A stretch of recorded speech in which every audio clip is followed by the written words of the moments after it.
मेरे भगवान शंकर ने तुमको दे दी प्राप्त करने की। चार शंकर भगवान से मिलने की चार निशानियां सामने आती हैं। जब आप शिव महापुराण की कथा सुनते रहते हो, शिव जी के मंदिर जाते, एक लोटा जल चढ़ाते, शंकर का भजन करते करते साल निकलते चले गए। साल। चार निशानी मेरे भगवान शंकर ने तुमको दे दी प्राप्त करने की। चार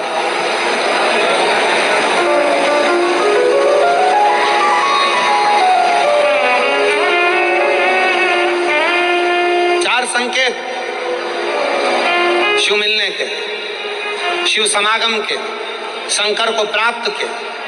पहला संकेत भगवान शंकर देते हैं अपने भक्त को, जो भगवान शिव की कथा को निरंतर सुनता रहता है, शिवालय जाता रहता है, एक लोटा जल चढ़ाता रहता है, शिव को भजता रहता है, श्री शिवाय नमस्तुभ्यम कहता रहता है। उसको पहला संकेत भगवान शंकर देते हैं अपने मिलन का, उसको स्वप्न में दर्शन देते हैं। जब भगवान शंकर का दर्शन बार बार स्वप्न में होने लगे, समझ लेना कि तुमने पहली परीक्षा पास कर ली, तुम दूसरी क्लास में पहुंच गए।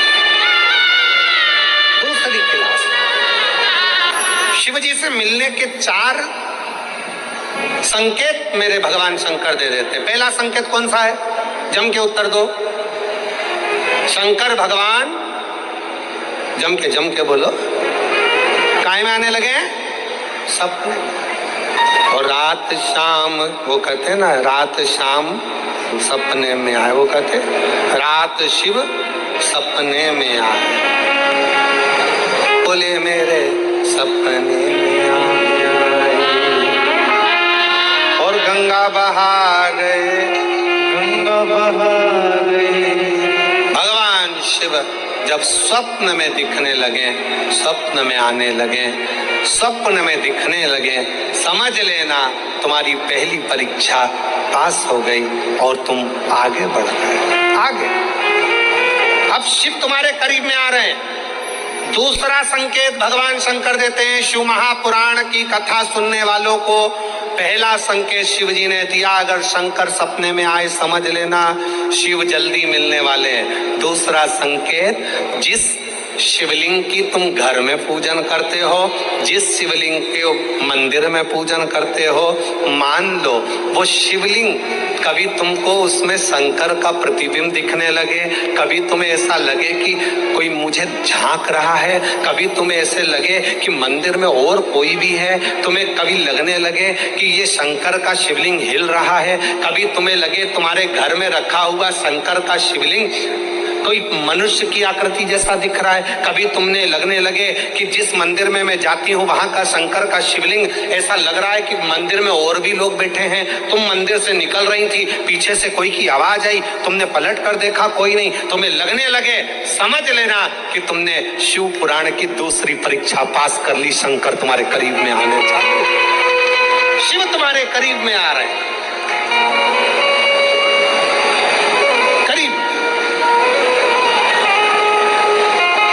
शिव महापुराण की तीसरी परीक्षा,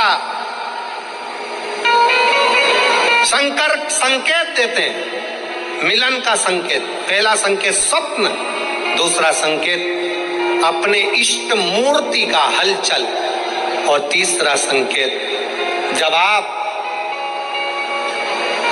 कुछ सोचो और वैसा की वैसा ही तुम्हारे साथ 2 दिन या 5 दिन में हो जाए, समझ लेना कि तीसरा संकेत दे दिया, मतलब शंकर तुरंत मिलने वाला है। तुमने सोचा, अपने बेटे से कहा, देख बेटा मत कर ऐसा, ऐसा करेगा तो उसके साथ ऐसा हो जाएगा। बेटी मुझे लग रहा है कि ये काम गलत है, बेटा तू ऐसा कर ले, ऐसा हो जाएगा। संकेत तुम्हें मिलने लगे और तुम्हारी विवेक, तुम्हारा एंटीना, तुम्हारी बुद्धि, तुम्हारा चित्त प्रबल हो जाए, समझ शिव मिलने वाला।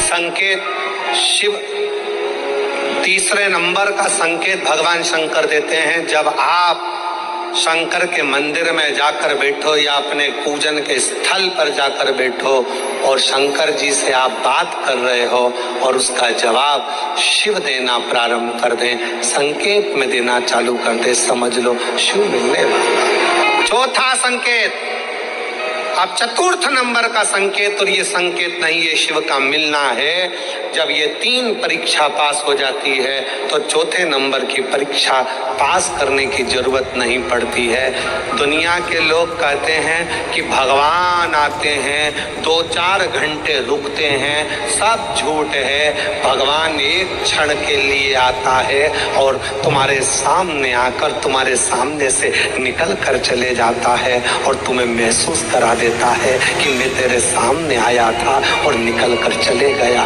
तो मुझे पहचान नहीं पाया। आता है, आए?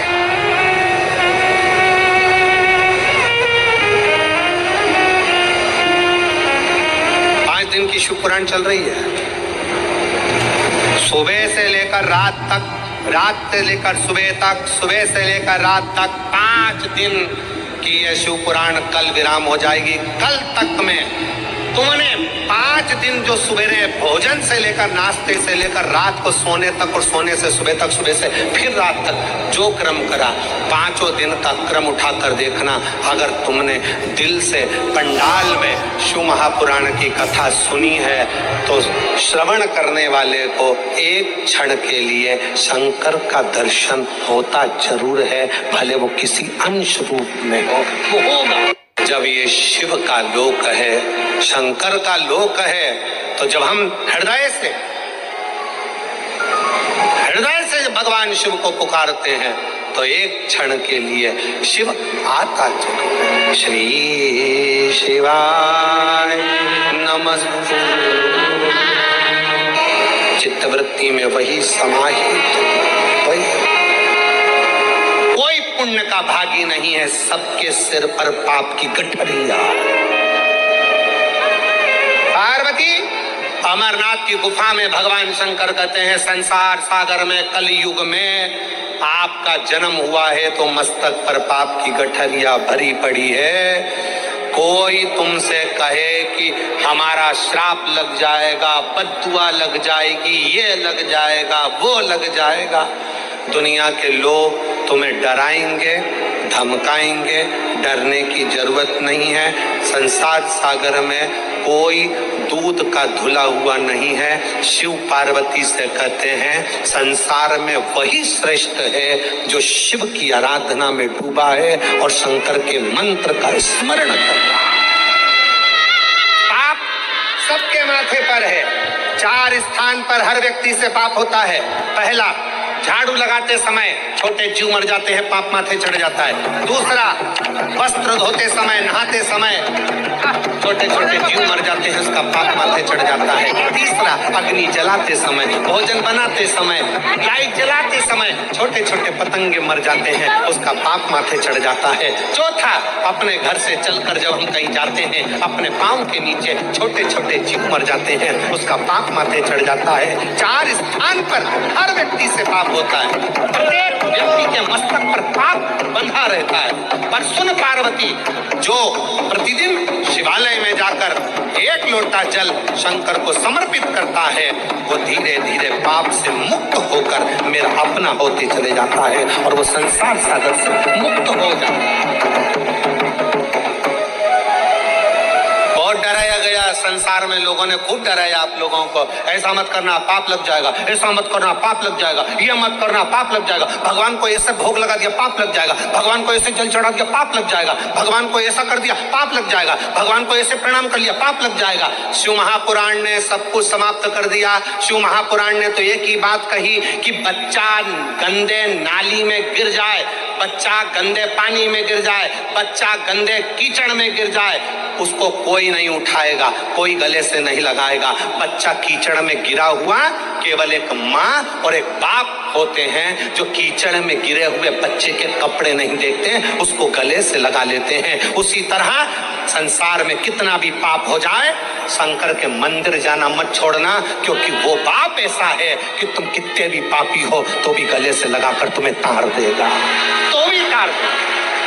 तुमसे कहे पाप लगेगा, पाप लगेगा। शिव जी की भक्ति में, भजन में, स्मरण में उल्टा जपो, सुल्टा जपो, कैसे जपो, दिन में जपो, रात में जपो, शुद्ध में जपो, अशुद्ध में जपो, जैसे हो वैसे जपो। शंकर का नाम जपने वाले पर भगवान कृपा करता है। जो दिल से श्री शिवाय नमस्तुभ्यं बोलता है वो शंकर की औलाद, शिव का पुत्र कहलाता है। श्री शिवाय नमस्तुभ्यं बोलने वाले पर शंकर कितनी भी समाधि में लगे हो, श्री शिवाय नमस्तुभ्यं बोलने वाले को शिव नेत्र खोल कर दर्शन देते हैं।